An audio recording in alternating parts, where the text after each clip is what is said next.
De agua, está bien, amén, gloria a Dios. Por aquí, la gracia de Dios. Yo he titulado mi mensaje esta mañana, el reino de la gracia. La gracia de Dios tiene un reino y eso es lo que el pasaje enseña y eso es lo que yo quiero estar hablando esta mañana, el reino de la gracia. Y a esta pregunta yo la quiero contestar hoy, sobre qué se ha establecido el reino de la gracia. Y la contestación de esa pregunta la voy a dar al final de mi introducción. Escucha esta introducción, esto está bien interesante. La palabra de Dios muestra el dominio de la gracia de Dios en el mundo actual. La Biblia lo describe como un reino, ya lo leímos ahí en el versículo 21 dice, para que así como el pecado reinó para muerte, así también la gracia reine, por la justicia para vida eterna. Entonces, lo describe como un reino.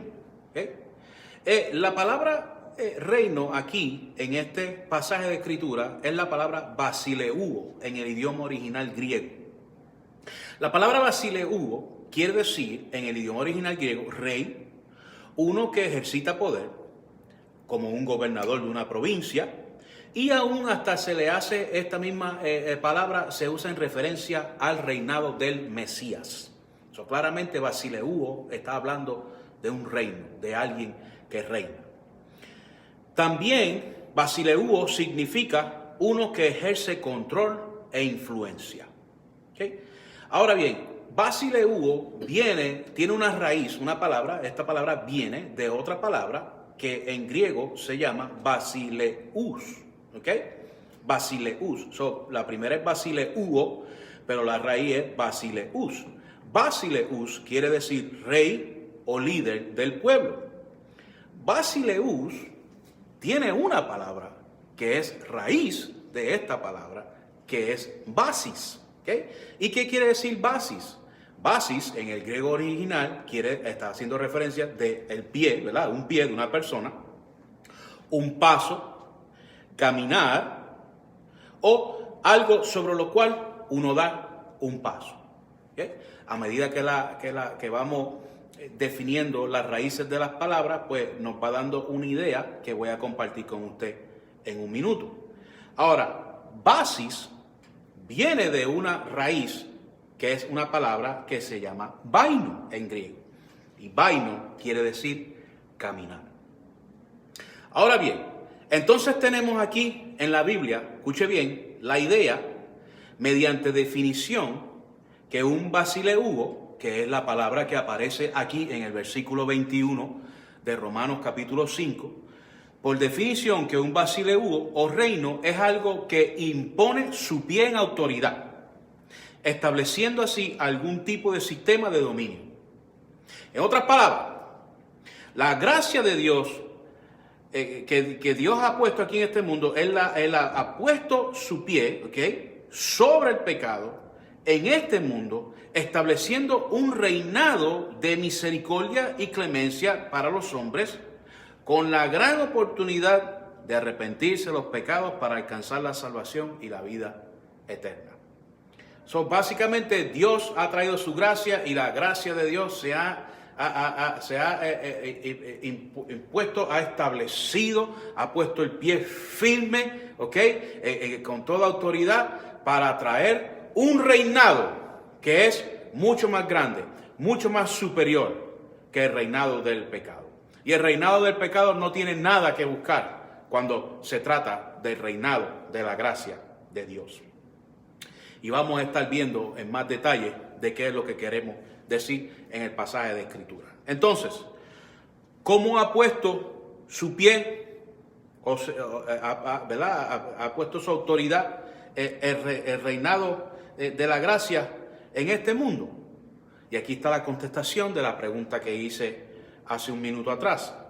La gracia de Dios ha puesto su pie sobre la transgresión que trajo la condenación, según el versículo 18, según la posición actual del hombre, versículo 19, y la abundancia del pecado, versículos 20 y 21. ¿Qué vino y hizo la gracia el reino de la gracia de Dios? Vino y se impuso por sobre la condición pecaminosa del mundo, que es, ¿qué cosa? Transgresión, ¿okay? La condenación que ha venido a causa de la transgresión del hombre, ¿okay? La segunda es la posición actual del hombre. El hombre es pecador, y la Biblia dice que el hombre está muerto en sus delitos y pecados, y la gracia vino a ponerse sobre eso, ¿para qué? Para traer una solución a ese problema. ¿Okay? El hombre está muerto, pero la gracia está aquí para que esa situación cambie. Y se ha puesto sobre la abundancia del pecado. Y como bien dice el texto, sobreabundó la gracia. Donde abundó el pecado, sobreabundó la gracia. Un ejemplo bíblico que podemos ilustrarlo es, la Biblia dice que Galilea de los Gentiles, el pueblo asentado en tinieblas, vio gran luz. Y eso haciendo referencia a que al Señor Jesucristo. Y luz le resplandeció. Y esas palabras en el idioma original, de haciendo descripción de lo que es la luz de Cristo, es que en Galilea lo que sucedió fue que usted sabe cuando el sol sale por la mañana y empieza a salir el sol y sigue aumentando así la luz del sol hasta que llega y alumbra todo en el día. Eso fue lo que Jesucristo hizo allí en Galilea de los Gentiles, como la Biblia nos enseña, y eso es lo que ha hecho la gracia del Señor. Así que vamos a ver, punto por punto, en cuanto a este asunto de cómo la gracia de Dios vino a imponer su reino en este mundo. Primer punto, el reinado de la gracia se ha establecido por sobre la condenación, y esto la condenación del hombre. Versículo 18, escuche bien.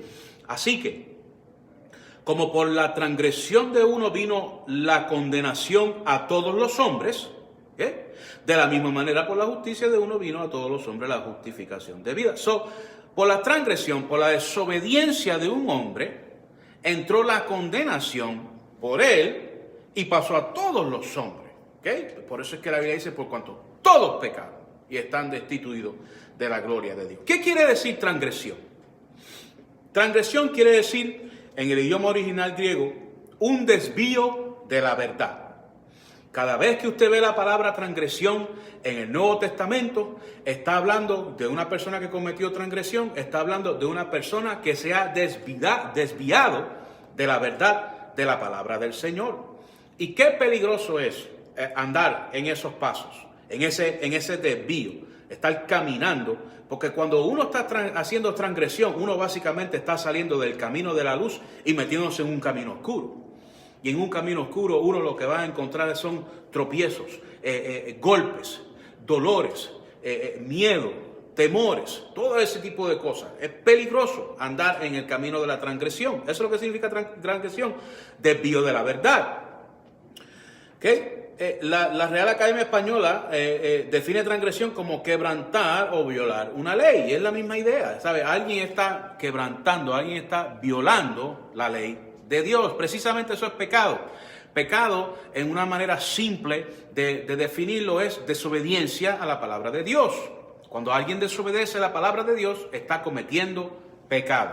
¿Okay? Entonces, el hombre quebrantó la ley de Dios con un solo pecado. Mira lo que dice la Biblia en el versículo 16. Romanos 5:16.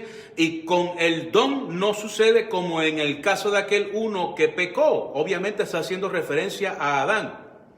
Dice, porque ciertamente el juicio vino a causa de un solo pecado para condenación. Uno solo. ¿Ok? Adán lo que tuvo que cometer fue una sola desobediencia a la palabra de Dios, un solo pecado a la palabra de Dios, y entonces murió en sus pecados. Y en paréntesis, ¿cuántos pecados hay que hacer para uno perder la salvación? Habría que hacer solamente un solo pecado y ya uno se quedó sin salvación. Eso fue de gratis. La salvación es seguridad en Cristo para toda la eternidad. Pero volviendo aquí, un solo pecado, dice la Biblia que el mundo entero cayó bajo condenación. La consecuencia del quebranto de la ley de Dios pasó a todos los hombres. O sea, no fue que Adán nada más pecó y se buscó un problema con Dios, se buscó un lío con Dios. No, es que sus acciones tuvieron como consecuencia tener un efecto negativo en el resto de su descendencia. Y aquí estamos hoy predicando que Jesucristo salva y Jesucristo perdona y que Jesucristo puede limpiar a uno de todos los pecados. Y gloria a Dios que Jesucristo me lavó de mis pecados, me salvó, me perdonó y me ha dado vida eterna. Y estoy aquí alabando y glorificando al Señor y esperando a que el Señor venga por mí. Pero qué importante entender el efecto de las acciones de uno. Es como el padre de familia. El padre de familia tiene que tener mucho cuidado, que es lo que él hace en la casa. Porque las acciones del padre de la familia van a afectar a la casa entera. La Biblia dice que ningún hombre vive para sí y la Biblia dice que ningún hombre muere para sí. Y eso lo que quiere decir es que, mire, hasta cuando uno se muere afecta a otras personas. Especialmente si deja a todo el mundo endeudado. ¿Ok? Es importante entender que nuestras acciones afectan a todo el mundo que está alrededor nuestro, ya sea de manera positiva o de manera negativa. Adán pecó, Adán desobedeció a Dios y la Biblia enseña que su pecado nos afectó a todos nosotros. Versículo 12, mira lo que dice ahí, 5:12. Versículo 12, mira lo que dice ahí. Por tanto, como el pecado entró en el mundo por un hombre y por el pecado la muerte, así la muerte pasó a todos los hombres, por cuanto todos pecaron. Todos nos hemos convertido, somos pecadores. ¿Por qué? Pues por la transgresión de Adán. Es por esto que todos los hombres mueren. La Biblia dice en 1 Corintios 15:22, porque así como en Adán todos mueren, tan pronto él pecó, todos murieron. ¿Okay? También en Cristo todos serán vivificados. Y es por esta causa que todos estamos condenados. ¿Okay? Venimos a este mundo ya condenados. Efesios 2:1 dice, y Él os dio vida a vosotros cuando estabais muertos en vuestros delitos y pecados. Muerto. Uno anda por ahí muerto en delitos y pecados. Condenado. ¿Qué quiere decir condenación? Condenación es la sentencia que se le impone al reo de pena correspondiente. En otras palabras, usted y yo nos merecemos quemarnos en el infierno para toda la eternidad a causa de nuestro pecado. Pero gloria a Dios que la gracia de Dios ha venido al mundo para cambiar esas circunstancias para todo aquel que cree. Juan 3:18 dice, el que en él cree no es condenado, pero el que no cree ya ha sido condenado porque no ha creído en el nombre del unigénito Hijo de Dios. ¿Okay? La condenación está impuesta sobre los hombres que vienen al mundo y la condenación va a seguir en la vida de ese ser humano hasta el día que muera, a menos que ese ser humano tome una decisión creyendo en Jesús, dándole su vida y su alma a Jesucristo para que sus pecados sean perdonados. Cuando la Biblia dice que no ha creído en el nombre del unigénito, lo que está haciendo referencia es al nombre de Jesús, que es Salvador. Y cuando uno recibe a Cristo, cuando uno invoca el nombre del Señor, como dice la Biblia, eso implica que usted está diciendo, Jesús, Salvador, yo creo en todo lo que tú has hecho por mí, en tu sacrificio en la cruz, en el pago por los pecados de toda la humanidad, en tu muerte, en la resurrección de entre los muertos, en la promesa de vida eterna. Eso es creer en el nombre del unigénito. Entonces, cuando la gente no cree en eso, pues se mantienen condenados. No es que van a convertirse en condenados porque rechazaron a alguien cuando le hablaron a alguien que vino y le habló de Cristo y lo rechazaron. No, ya está condenado desde que salió del horno, ¿ok? Está condenado. Pero la oportunidad de cambiar de ese estado de condenación se presenta cuando alguien presenta el Evangelio, o quizá una persona misma sola está leyendo la Escritura, está averiguando, ve un folleto, un tratado, lo que sea, y se decide por Cristo. Y entonces pasa de esa posición de condenación a no estar condenado, a ser justificado. Ninguna condenación hay para los que están en Cristo Jesús. El hombre está condenado. Pero hay buenas noticias, y es que la gracia de Dios se ha sobrepuesto a la condenación para traer justificación. Mire el versículo 18 ahí otra vez. Dice, de la misma manera, por la justicia de uno, vino a todos los hombres la justificación de vida. ¿Qué quiere decir justificación? Pues justificación es esa acción por el cual Dios declara inocente a un culpable. ¿Ok? Esto es la justicia de Dios. Yo siempre he dicho, la justicia de Dios, yo veo en la Biblia que hay dos partes de la justicia de Dios. Una es el que la hace la paga. Esa es la justicia que utilizan los hombres en ese sistema legal. Y la otra justicia de Dios, la otra parte de Dios, de la justicia de Dios, es que un inocente, una víctima inocente, paga por la culpa del culpable. Y eso fue exactamente lo que hizo Jesús. Y cuando la Biblia habla de justificación, está hablando de esa justicia en donde Dios lo que ha hecho es proveer un sacrificio de una víctima inocente para que todo aquel que en él cree no se pierda, mas tenga vida eterna. Esta justicia es la manera que Dios declara justo a un culpable mediante la fe puesta en el sacrificio de Jesús. Hay que creer en Jesús para poder ser salvo. Usted no puede llegar al cielo por ninguna otra manera que no sea por medio de Jesucristo. Yo soy el camino, dice el Señor, la verdad y la vida. Nadie viene al Padre si no es por mí. ¿Okay? Mire lo que dice ahí Romanos 3:30. Si usted tiene su Biblia, dele ahí una paginita para atrás. Mire lo que dice Romanos 3:30. Déjame ver si yo escribí bien esa referencia. Vamos a ver. Romanos 3:30. Porque Dios es uno, y Él justificará por la fe a los de la circuncisión y por medio de la fe a los de la incircuncisión. Ahí estamos incluidos usted y yo, los gentiles. Esta justicia está disponible para todos los hombres. Para todos. ¿Okay? Para todo aquel que en Él cree. Mire lo que dice Romanos 5:17. Pues si por la transgresión de uno solo reinó la muerte, muchos más reinarán en vida por uno solo, Jesucristo, los que reciben la abundancia de la gracia y del don de la justicia. Está disponible para todos, pero solamente los que la reciban son los que van a gozar de ella. Dice la Biblia que de tal manera amó Dios al mundo que ha dado a su Hijo unigénito para que todo aquel que en Él cree no se pierda, mas tenga vida eterna. La Biblia es clara. El sacrificio está provisto para todos. ¿Okay? Cristo lo ha puesto ahí y Él dice, bueno, el que quiera venir y tomarlo, venga. No voy a obligar a nadie, pero está ahí disponible. Y todo aquel que viene y agarra ese sacrificio, agarra esa gran verdad, entonces puede venir a salvación y vida eterna. Y como dice el versículo 17 ahí, los que reciben la abundancia de la gracia, ¿okay?, en sus vidas.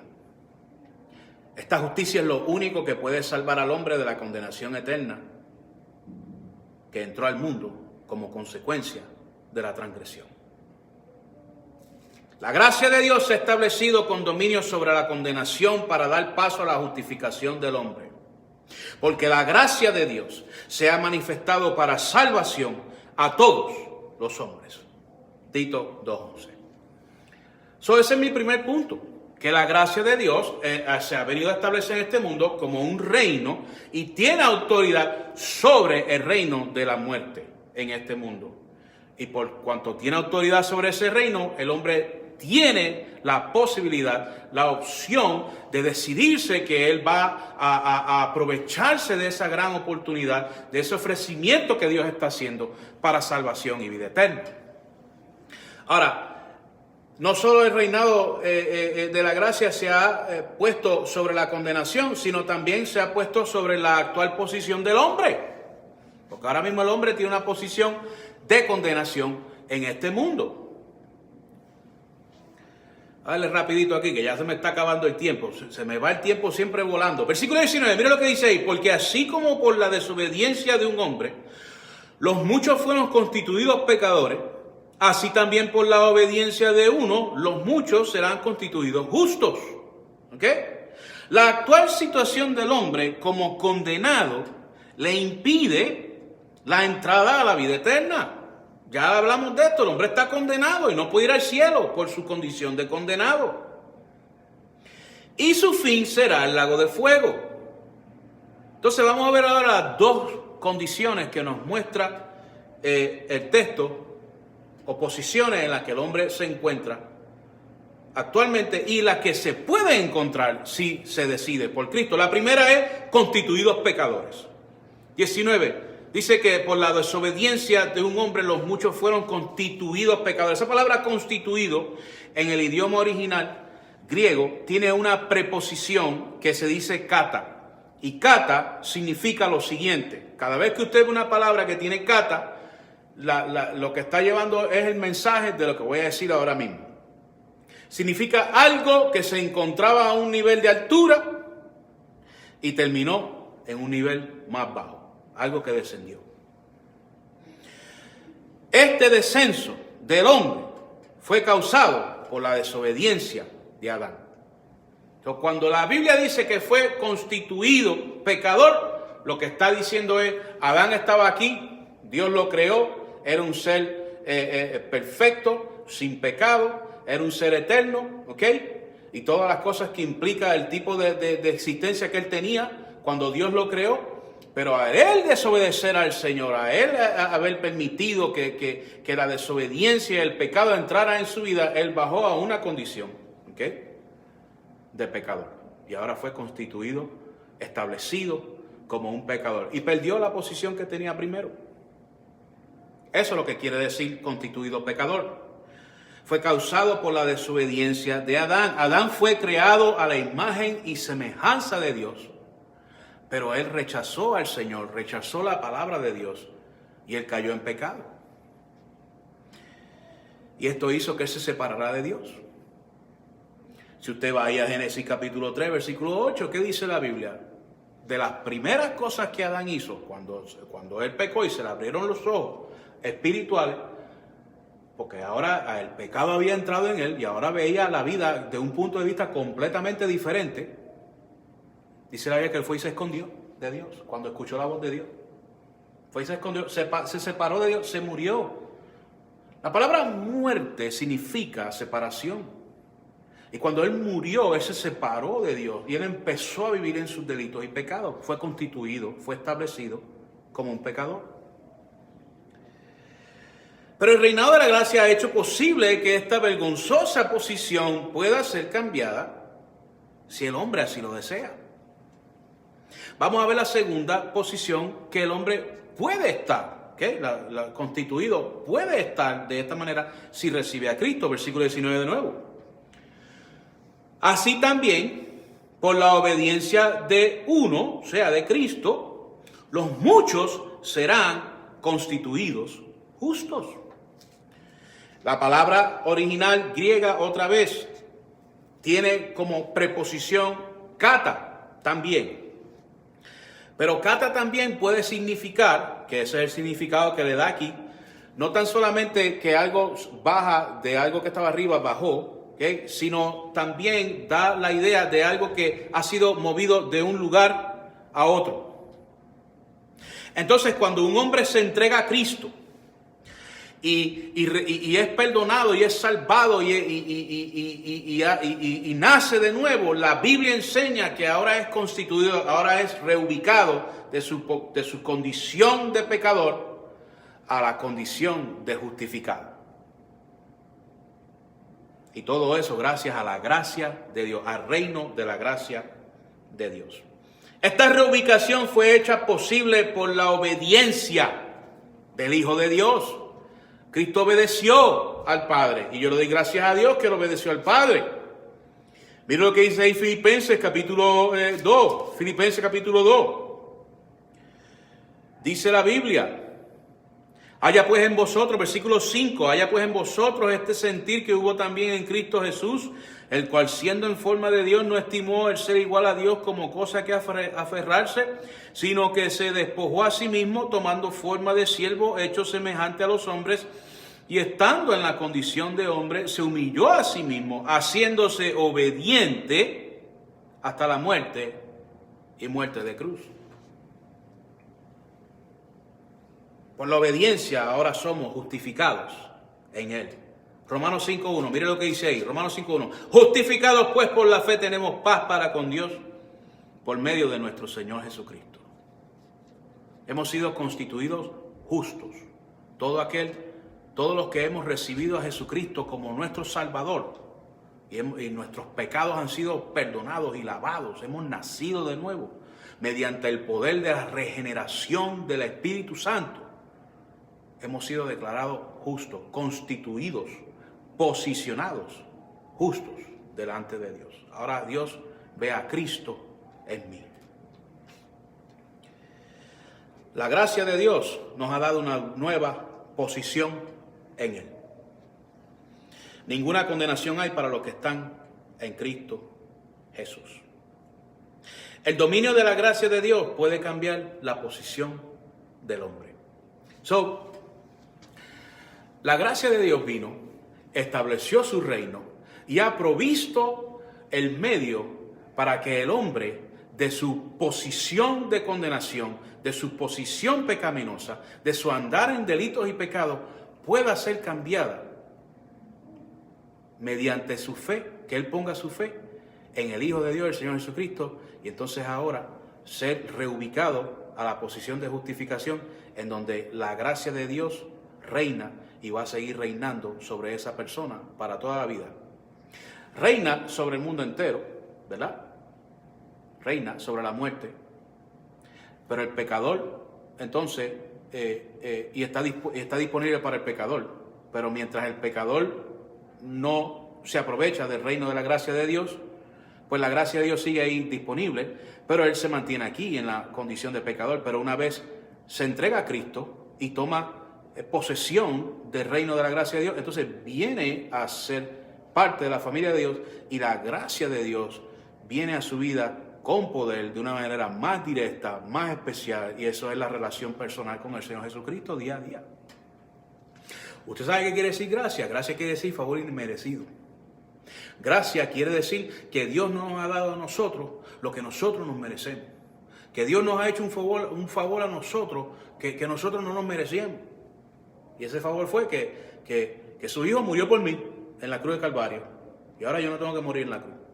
Eso es la gracia de Dios. Y la gracia de Dios, el reino de la gracia de Dios, ha venido a imponerse en este mundo para que el hombre constituido pecador pueda ser constituido justo delante de Dios. Y mi último punto, no tan solamente la gracia justifica y reubica, sino que también sobreabunda en el mundo. El reinado de la gracia se ha establecido por sobre la abundancia del pecado. Versículo 21, mire lo que dice ahí, 20 y 21. 20 y 20, no, ya terminamos en 10 minutitos. Resista ahí conmigo, por favor, 10 minutitos más. 20 y 21. Pero la ley se introdujo para que el pecado abundase.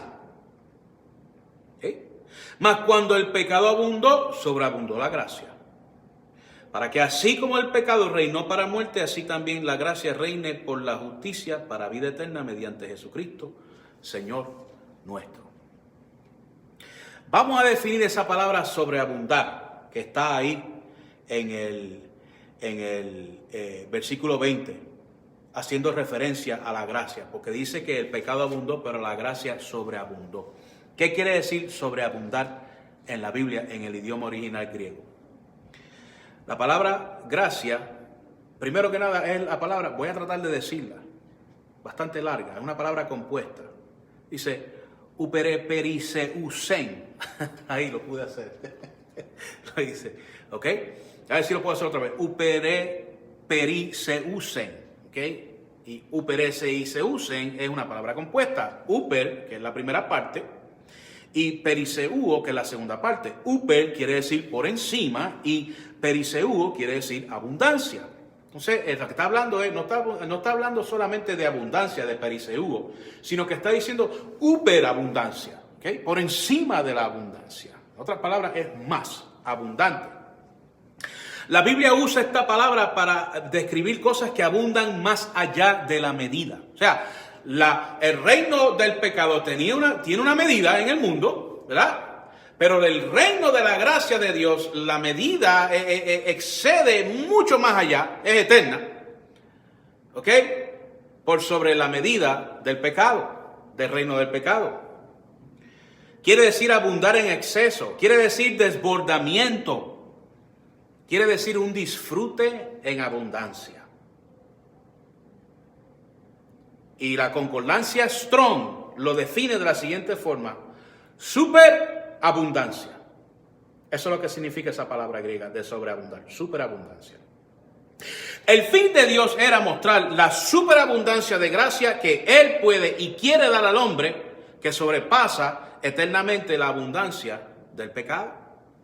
Eso es lo que Él quería mostrar. Por eso es que Él tuvo que introducir la ley, para entonces Él poder venir y introducir la sobreabundancia de la gracia de Dios. Mira lo que dice ahí, versículo 20, pero la ley se introdujo para que el pecado abundase.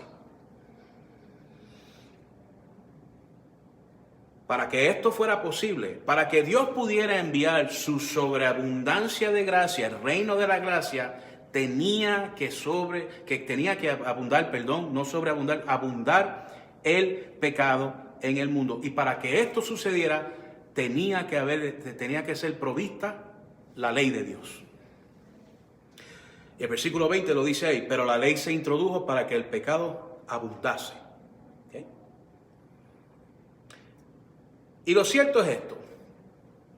Antes de la ley, los hombres siempre han sido pecadores, ¿ok? Pero mire lo que dice ahí el versículo 13 y 14 de Romanos 5. 13 y 14, escuche bien. 5:13. Pues antes de la ley había pecado en el mundo, ¿verdad? Siempre ha habido pecado. Antes de la ley y después de la ley, siempre ha habido pecado. Pero donde no hay ley, no se inculpa de pecado. ¿Okay? ¿Quiere decir esto que porque no había la ley de Dios, la ley de Moisés, que Dios le dio a Moisés, que nadie era culpable de pecado? No, eso no es lo que quiere decir. Mira lo que dice el versículo 21. No obstante, reinó la muerte desde Adán hasta Noé. O sea, hasta Moisés, desde Adán hasta Moisés. Aún en los que no pecaron a la manera de la transgresión de Adán, el cual es figura del que había de venir. El pecado siempre ha estado, siempre ha reinado el pecado, ha reinado la muerte. La ley no existía hasta que vino Moisés. Y durante ese periodo de tiempo, desde Adán hasta Moisés, no existía ley, no se podía inculpar a nadie de pecado desde el punto de vista legal. ¿Ok? Y de esto es que se trata la cuestión de la ley de Dios. Del punto de vista de conciencia, sí, eran pecados. Son pecadores y murieron en sus pecados. La Biblia enseña que no hay excusa para nadie. La Biblia enseña que las conciencias mismas de nosotros nos dicen a nosotros que Dios existe y que nosotros estamos mal y que somos culpables.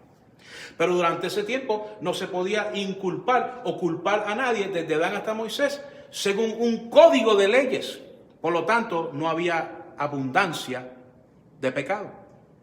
Pero cuando Dios viene e introduce la ley y le da la ley a Moisés y al pueblo de Israel, de repente se crea una abundancia de pecado y ahora había un sistema legal en donde Dios pudiera mostrar por su ley la abundancia del pecado.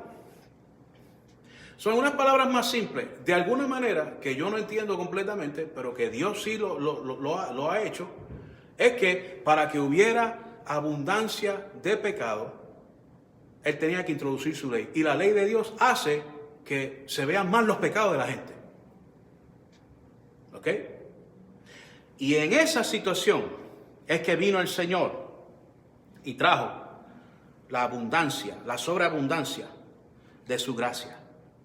La ley muestra legalmente la existencia del pecado. ¿Okay? La ley de Dios es como una luz que uno prende cuando uno entra a un cuarto que está todo regado y sucio y está oscuro. Y cuando uno prende esa luz, uno puede ver todo el reguero y todo el sucio que hay en todo el cuarto. Eso es lo que hace la ley de Dios. La ley muestra legalmente la culpabilidad, el pecado del hombre, y eso hace que haya abundancia de pecado. Y el poder del pecado es la ley, como dice la Biblia en 1 Corintios 15:56. Y la ley mata, dice la Biblia. Y Pablo mismo lo dice, yo no sabía, pero cuando vi ley, pues la ley me mató. La letra mata, dice la Biblia.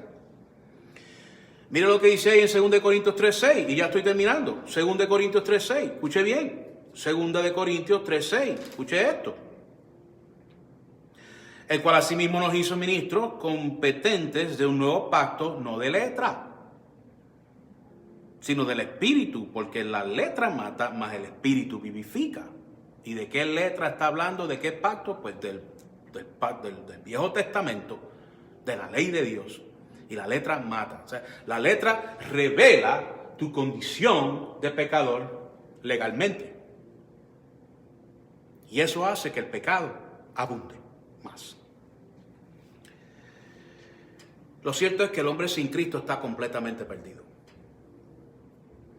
Pero Dios mostró su superabundancia de gracia mediante el envío de su Hijo Jesucristo al mundo. Y esto fue planificado desde antes de la creación del mundo.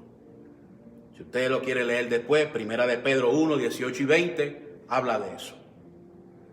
Y se cumplió los postreros días en Gálatas 4:4, cuando dice que cuando vino el cumplimiento del tiempo, Dios envió a su Hijo a este mundo, nacido bajo la ley. Y lo cierto es que la gracia de Dios, el reino de la gracia de Dios, ha venido en este mundo a imponer su reinado por sobre la abundancia del pecado, para que entonces la sobreabundancia de la gracia estuviera por encima de la abundancia del pecado. Sí hay pecado alrededor nuestro, sí hay maldad, sí hay muchas cosas que hacemos cada día mal y nos rodea una circunstancia y unas situaciones en este mundo que mire que uno no sabe muchas veces ni qué hora es. Pero encima de todo eso está la gracia de Dios, el amor de Dios, el poder de Dios, la oportunidad del socorro del Señor. Es gracia sobreabundante. Y no importa nada lo que esté pasando en este mundo o las circunstancias en las que yo o usted nos encontremos, la gracia de Dios siempre está disponible en abundancia eterna para todos nosotros.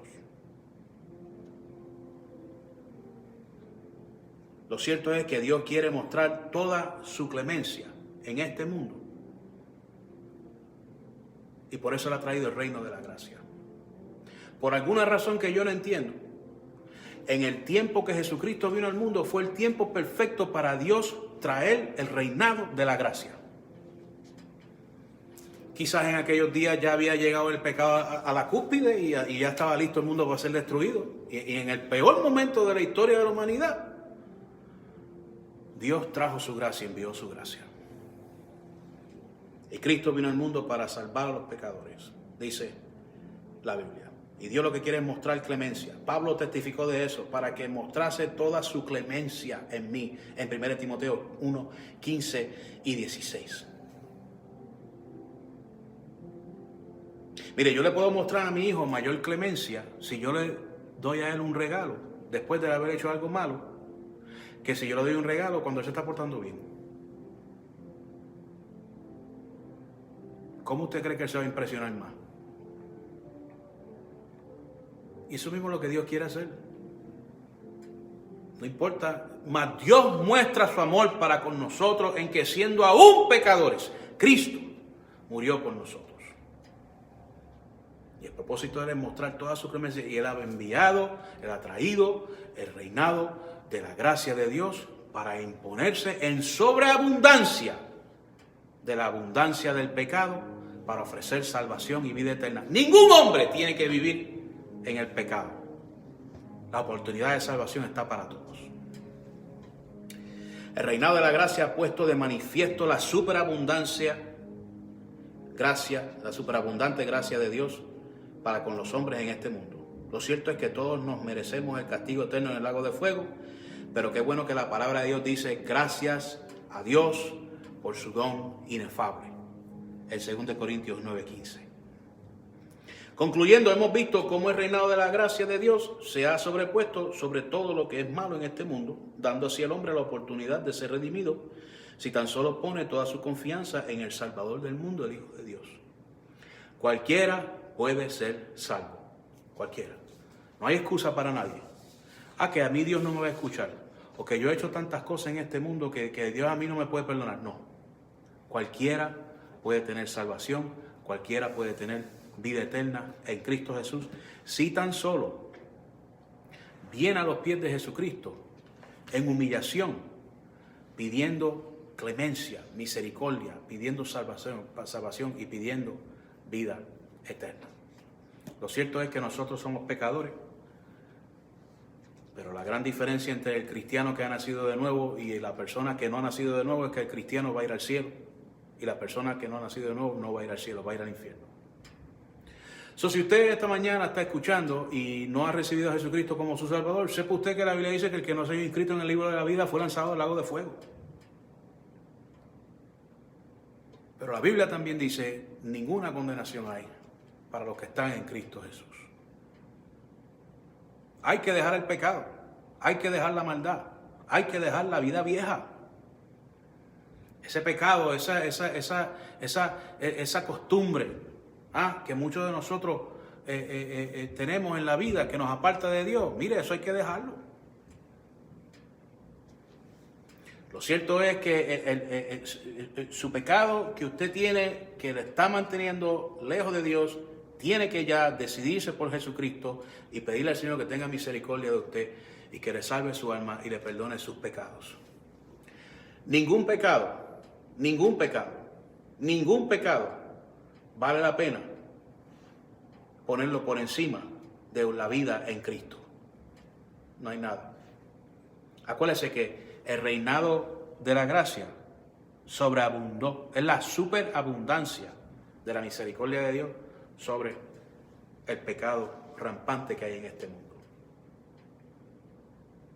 Lo único que usted tiene que hacer es, mire, recibir a Cristo como su Salvador. ¿Cómo? Reconociendo que usted es un pecador. El publicano se daba en el pecho y decía, Dios se propició a mi pecador. Estaba reconociendo que era un pecador. El mismo publicano también confesó su pecado. ¿Okay? Mientras se daba en el pecho y confesaba a Dios, Dios se propició a mi pecador. Y lo tercero que hay que hacer es arrepentirse de los pecados. Arrepentimiento es un cambio de mente, un cambio de dirección. Y Jesús dijo, arrepentíos y creed en el Evangelio.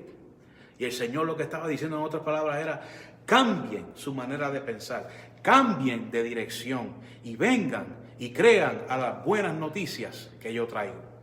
Eso es lo que quiere decir Evangelio, buenas noticias. Y una vez usted hace esas decisiones, toma esos pasos, entonces usted invoca el nombre del Señor y la Biblia dice que todo aquel que invocar el nombre del Señor será salvo. Y la Biblia dice que un corazón contrito y humillado en ninguna manera hecho fuera. Y Dios lo que quiere es salvarle, perdonarle, y Él tiene tanto interés en su alma que Él envió a su Hijo Jesucristo a ser sacrificado en este mundo por usted.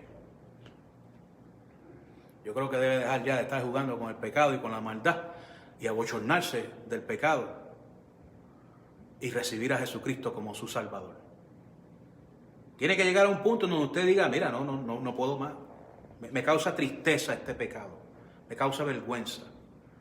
Dios mío, ten misericordia de mí, perdóname mis pecados. Con una oración, las mismas cosas que acabo de decir en una oración. Padre, reconozco que soy un pecador, te confieso mis pecados, te pido que tengas misericordia, me estoy perdido completamente, no me puedo salvar a mí mismo, no puedo hacer nada por mí mismo, no quiero ir al infierno, no quiero ir al cielo, por favor, me arrepiento de mis pecados, perdóname, Señor, te acepto como mi Salvador personal. Y si usted hace una oración así, crea por fe que el Señor le está escuchando, tiene que ser de corazón. Tiene que ser de corazón. Que el Señor le está escuchando y le ha salvado y le ha perdonado. Le ha dado vida eterna. Y si toma esa decisión, me gustaría saber de usted. Envíenos un correo electrónico o un mensaje para nosotros poder saber que usted recibió a Cristo como su Salvador. Pastor Rivera a graceofcalvary.com. Amén. Gloria al Señor. Amén. Bueno, vamos a cantar un corito para entonces terminar nuestro servicio en oración. Vamos a ver.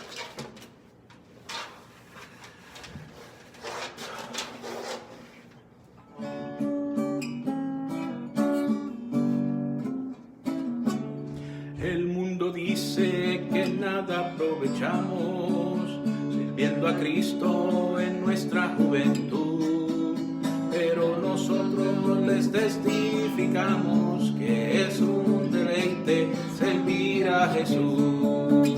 Pero nosotros les testificamos que es un deleite servir a Jesús. Gloria al Señor. Vamos a despedirnos en oración. Padre, en el nombre de Jesús te damos las gracias por este tiempo, esta mañana que hemos tenido aquí, hemos podido presentar la palabra de Dios. Te pido que tú nos ayudes, Señor, a tomar lo que hemos escuchado y a hacerlo nuestro y a vivirlo y a aprovecharnos de la superabundante gracia que tú has dado en este mundo para que reine para nosotros, Señor. Y ayúdanos a ser tus instrumentos para ir y compartir esa verdad con otras personas alrededor nuestro. En el nombre de Jesucristo te pido estas cosas, dándote muchas gracias. Amén. Gloria al Señor. Bueno, gracias por haber sintonizado. Y entonces aquí vamos a estar el miércoles a las 7 de la noche, si así Dios lo permite. Y que Dios le bendiga a usted y a su familia ricamente. Amén.